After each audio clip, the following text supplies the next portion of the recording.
なりたいチャンネルです。兄弟チャンネルの青虫の朗読チャンネルにもよろしくお願いします。魔王学院の不適合者第2章魔剣大会編第39話レイの実力第40話前哨戦朗読を始めます。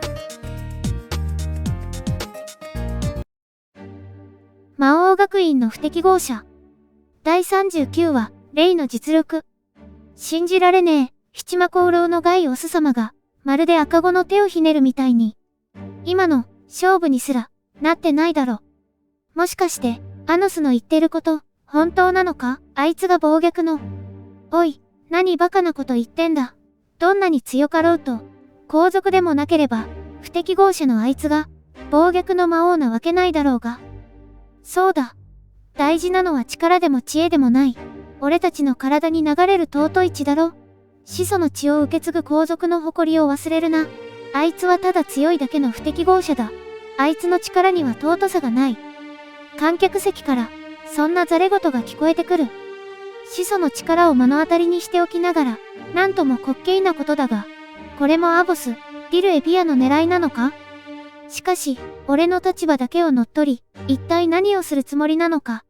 権力が欲しいだけの小物なら別段気に留めるほどのこともないのだが、まだ狙いもわからぬしな。クックック。イゼルの笑い声が聞こえ、俺はそちらに視線をやった。それが最後の一本か。小賢しい真似をしてくれたが、もう投げるわけにはいくまいな。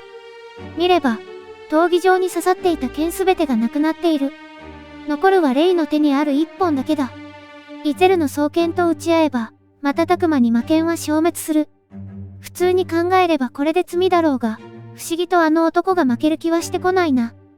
どうするつもりなのか、お手並み拝見と行こう。じゃ、そろそろ普通にやろうか。一言レイはつぶやき、何の小細工もなしに、堂々とイゼルの方へ向かっていく。ようやく覚悟を決めたか。来るがいい。剣は投げるものではない。貴様に魔剣の使い方を教えてやろう。イゼルとレイは向かい合う。残り半歩踏み込めば、両者の間合いの内側だ。打ち合いは圧倒的にレイが不利にもかかわらず、無造作に一歩を踏み出したのは彼の方だった。うかつな真似を。手加減なしに双剣が走った。両腕が別々の生き物のように動き、炎の魔剣がレイの頭部を数瞬遅れ、氷の魔剣が胸部を狙っている。かろうじて炎の魔剣をやり過ごしたとしても、体勢を崩れたところに氷の魔剣が襲いかかるだろう。必殺の二連撃に対して、レイは右手の魔剣で迎え撃った。そこだ。ガキーンと剣が衝突する音が響く。イゼルが険しい表情を浮かべる。レイの魔剣は、イゼルの双剣を打ち払ったのだ。ほぼ同時に迫った双剣を一本の剣で迎撃した技量もさることながら、不可解なのはレイの魔剣が無傷だということだろう。炎の魔剣ゼス、氷の魔剣イデス、そのどちらに触れても、レイの剣は破壊されるはずだった。ぜあ。再びイゼルが双剣を振るう。剣撃の音が鳴り響き、レイはそれをたやすく打ち払っていた。レイがつぶやく。小僧、何をしている？ガキ、キーンと剣の衝突音が響く。ならば、イゼルの双剣を振るう速度が倍に加速し、次の瞬間、さらにその倍を超えた。手元が見えぬほどの無数の連撃をことごとく打ち払い、なお、レイの剣は無傷である。87。なぜその貧弱な魔剣で防げる？どんな小細工をしている？ガガガガガ、ギギギギギッと絶え間なく剣撃の音が響く。なるほどな。レイ、お前が投げた魔剣を切り落としたとき、イゼルの双剣はわずかに刃こぼれを起こした。いかに魔剣といえど、刃こぼれを起こした部分では存分に魔力を発揮できない。そうして切り結ぶこともできるというわけか。バカな、この高速の双剣を、刃こぼれのあるわずかな部分だけを狙って、打ち払っているというのか？そんなことができるわけが。より正確に言えば、魔剣を投げていた時から、双剣の一箇所だけを狙っていた。投げる力、角度、狙いを制御し、寸分の狂いもなく、双剣のある箇所で切り落とすように仕向けていたのだ。何度もそれを繰り返せば、いかに魔剣ゼス、イデスといえども、多少の刃こぼれを起こす。種明かしをされると不利になるから黙ってたんだけどね。まるで困った様子もなく、レイが言う。それぐらいのハンデはくれてやれ。イゼルは一歩後退し、間合いを図る。どうやら、小僧と侮っていたようだ。ここからは、全力で行かせてもらおう。イゼルの両手に魔法陣が浮かぶ。魔剣ゼスから炎の刃が立ち上り、魔剣イデスを氷の刃が覆う。これが魔剣ゼスとイデスの真の姿だ。覚悟せよ。イゼルの姿がぶれる。一瞬の間に、間合いへ踏み込んだ奴は、双剣を高速で振るった。その連撃は1秒間に200を数える。逃げる隙間もないほどの炎と氷の斬撃が、ほぼ同時にレイに襲いかかる。息を吐くような気勢とともに、レイは魔剣をきらめかせる。閃光にも等しき斬撃は、またしてもイゼルの双剣をことごとく撃ち落とした。442。ゼだ、もはや、刃こぼれを狙おうと無駄だったはず。レイは答えるつもりはないようだ。代わりに俺が言ってやった。簡単なことだ。レイの魔剣はお前の双剣に触れてはいない。剣圧だけで弾き飛ばしたのだからな。結構難しいんだけどね。涼しい顔でレイが言う。剣圧だけで、私の双剣と打ち合えるというのか。悔しさをにじませた後イゼルは憤怒の形相でレイを睨む。己、ならば、その綱渡りがいつまで続くか、見せてもらおうではないか。再びイゼルの双剣がきらめき、レイはそれを打ち払う。確かに凄まじい剣の冴えだが、持久力はどうだ？こちらは100年だろうと疲れる気はせ。イゼルは言葉を失った。双剣がまとっていた炎と氷が砕け散るように無惨したのだ。二つの魔剣がぽっきりと折れ、刃先がくるくると回転しながら宙を舞う。そして、地面に突き刺さった。私の双剣が折れた。444。木山通りかな。何を数えているかと思えば、あの双剣を折れるまでの回数だったわけか。ところで、涼しい顔をしてレイは言う。魔剣の使い方はいつ教えてくれるのかな？レイの爽やかな笑顔に、しかし、イゼルは畏怖を感じたように身をすくめる。そして、助けを求めるようにガイゼルの方へ視線を向ける。だが、奴もすでにやられた後だと、ようやく気がついたようだ。一体何者なのだ？お前たちは、我々、七魔コウロウをこうまで子供扱いする魔族がいるなど、聞いたこともない。うなだれるようにイゼルは言う。特に気に留めることなく、俺はレイの方に視線を向けた。レイ、お前、手を抜いていたな？そんなことはないけどね。謙遜はよせ。お前の力なら、一号も交えることなく切って捨てることができたはずだ。レイは涼しげな笑みを浮かべ、こう答えた。それじゃ、練習にならないからね。ほう。魔力を使わずに、技だけであの双剣を折れるかと思ってね。最後は少しだけ、ズルしたから、まだまだかな。やれやれ、愉快な男だな。七魔コウロウを相手に剣の鍛錬をしていたというのか。面白い。ぜひとも、力の底を見たいものだ。明日は本気で来い。レイは笑みを崩さずに言った。どうかな？俺を相手に練習などしていては、死ぬことになるぞ。できれば、死なない程度にお願いしたいかな。相変わらず、ひょうひょうとした受け答えをするものだ。まあ、好きにすればいいがな。そう言ってくれると助かるよ。不敵に笑い、俺は言った。お前が本気を出したくなるようにしてやる。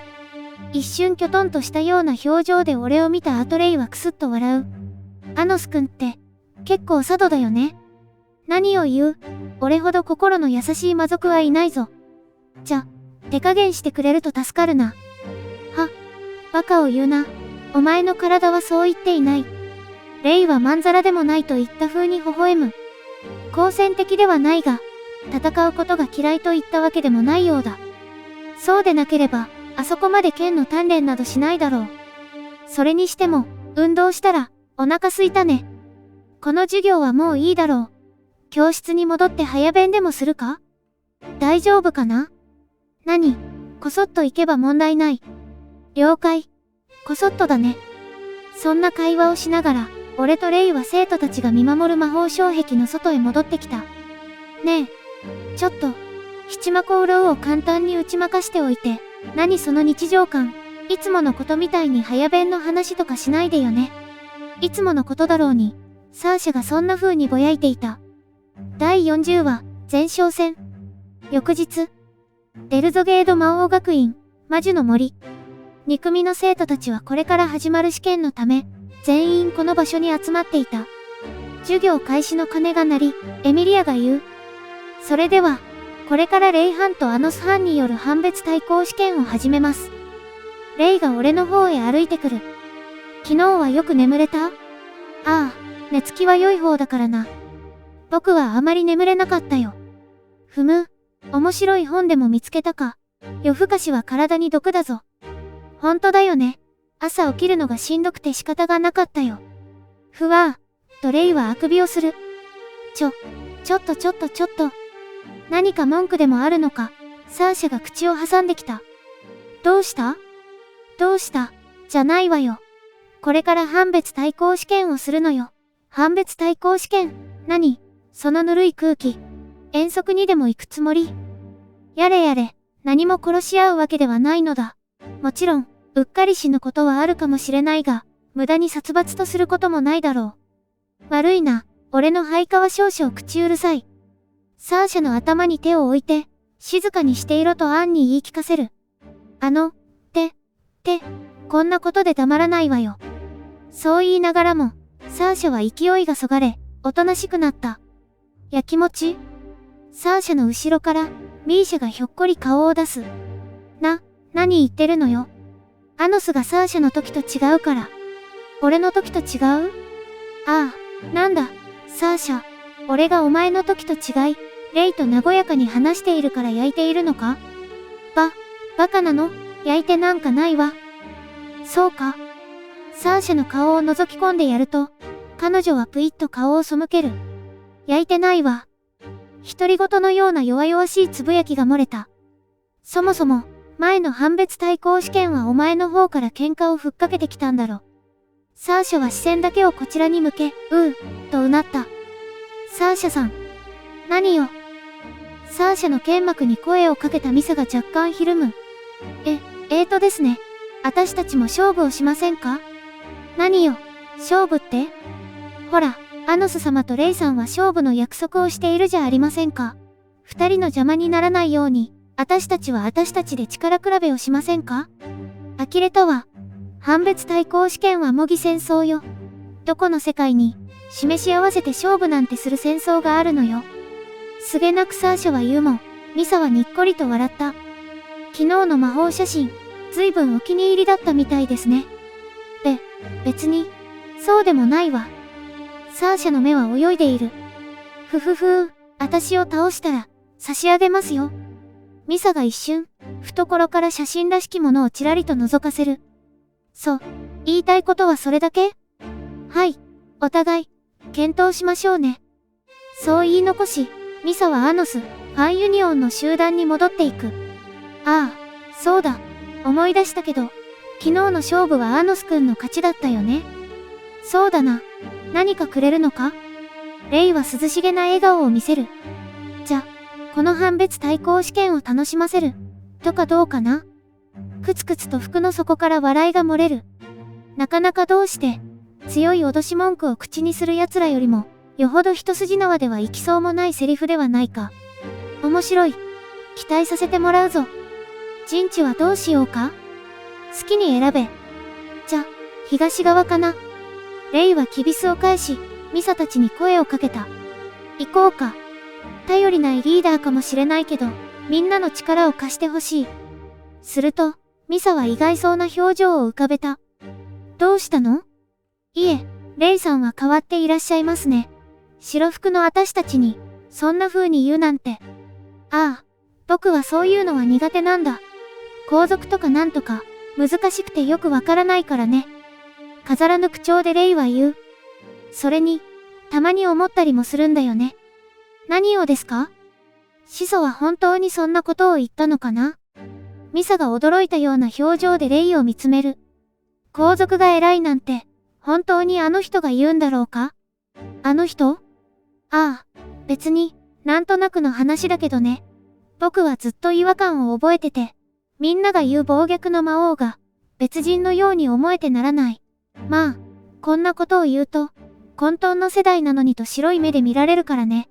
内緒にしておいてもらえると助かるかな。少し嬉しそうにミサは笑う。ふふふわかりました。ところで、レイさんは統一派の活動に興味はありませんか？レイの話を聞き称賛ありと踏んだのか、ここぞとばかりにミサは勧誘を始めた。いいや、まったく。そうですか。残念です。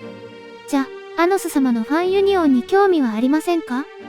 和やかに会話をしながら、レイたちは東の陣地へ歩いていく。俺たちもキビスを返し、森の西へと向かった。しばらく時間が経過した後上空を飛ぶフクロウから、リークスが送られてくる。それではレイ班、アノス班による判別対抗試験を開始します。始祖の名に恥じないよう、全力で敵を叩きのめしてください。相変わらずの文句とともに、判別対抗試験の火蓋が切って落とされる。作戦は？私はミサと残りの生徒を相手するわ。ミーシャがじーっとサーシャの顔を見る。写真が欲しい？違うわよ。私なら、なんとかなるって思ってるあの女に、目に物を見せてやりたいだけ。模擬戦争がどうのこうのと言っておきながら、なんだかんだでうまく乗せられているな。サーシャ、一つ言っておくが。何よ？多勢に無勢とはいえ、俺の配下なら、逃げ帰ってくるなよ。彼女はツンとした態度で微笑する。当たり前だわ。見てなさい。全員、蹴散らしてやるわよ。ふむ。では、うまくいけば、褒美をやるぞ。何をくれるの？何でもやる。好きなものを考えておくんだな。すると、何を考えたか、サーシャが照れたような表情を浮かべる。なんでも？ああ。サーシャはずいと身を寄せてくる。なんでもって、本当に何でもいいの？ああ、何が欲しいんだ？途端に彼女は顔を真っ赤にして、ぷいっとそっぽを向いた。別に、何がってわけじゃないわ、考えとくから。どうやら欲しいものがあるようだな。城を建てる？ミーシャが言う。そうだな。一応、建ててくれるか？コクリ、とうなずき、ミーシャは祈るように左手を握る。ハスタ氷の指輪から氷の結晶がいくつも現れたかと思うと、それらが魔法陣を構築し、キラキラと輝き始めた。氷の城。ミーシャがアイビスの魔法を使う。瞬く間に俺たちの足元が凍りついていき、氷の床と外壁が作られる。続いて、氷の玉座や銅像、鏡などが現れた。その次の瞬間、体をぐっと持ち上げられるかのように氷の床がみるみる天へ登っていく。最後に空が氷の天井に閉ざされ、巨大な氷の魔王城が完成していた。俺たちがいるのは、その玉座の間である。ミーシャのアイビスって、こんなに早く完全な魔王城を建てられた？ミーシャは小首をねじった。ハスハ氷の指輪があるから？まあ、それもあるだろうな。そう口にすると、サーシャは不思議そうに聞いてきた。他に何があるのよ？自分の根源に聞いてみることだ。不服そうに睨んでくるサーシャの視線を、俺はさらりと受け流す。どうする？向こうが城を建てる前に打って出るか？それぐらい待つわ。万全の状態で、グーの音も出ないぐらいに打ちのめしてやるから。この間から何かとミサと張り合っているようだが、仲が良くて何よりだな。なら、向こうの様子を探っておくか。マガンを働かせ、この間と同じく、リークスを傍受する。ついでに、ミーシャとサーシャにも聞こえるようにしておいた。ああ、今聞かれてると思うよ。わかるんですか？リークスからレイとミサの通信が聞こえてきた。やあ、アノス君。聞いてるでしょ？気がついたか？俺が、リークスを傍受できることはミサたちから聞いていたとしても、さすがだな。暇だったからな。そっちの魔王城の建設はどうだ？もう少しかかりそうかな。それは退屈だ。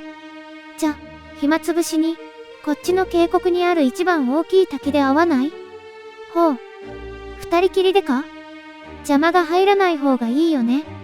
逃げ隠れするタイプではないと思ったが、こうも堂々と俺に挑んでくるとは。しかも、俺の力が分かっているというのだから面白い。すぐに行く。それじゃ、後で、リークスが切断される。ミサたちが魔法講師をやめたのだろう。というわけだ。少し遊んでくる。気をつけて。ミーシャが言う。遊ぶのはいいけど、私がミサを任すまでに決着つけないでよね。判別対抗試験は班リーダーであるキングを取れば終わりだ。30分は待つが、それ以上は保証できないな。頑張れよ。そう言い残し、俺は、ガトムの魔法を使った。目の前が真っ白に染まり、すぐに色を取り戻す。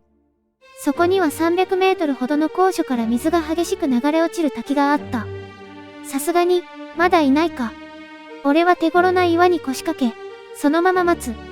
やがて、東の森のあたりに巨大な魔王城が出現した。なかなか堅牢そうな作りである。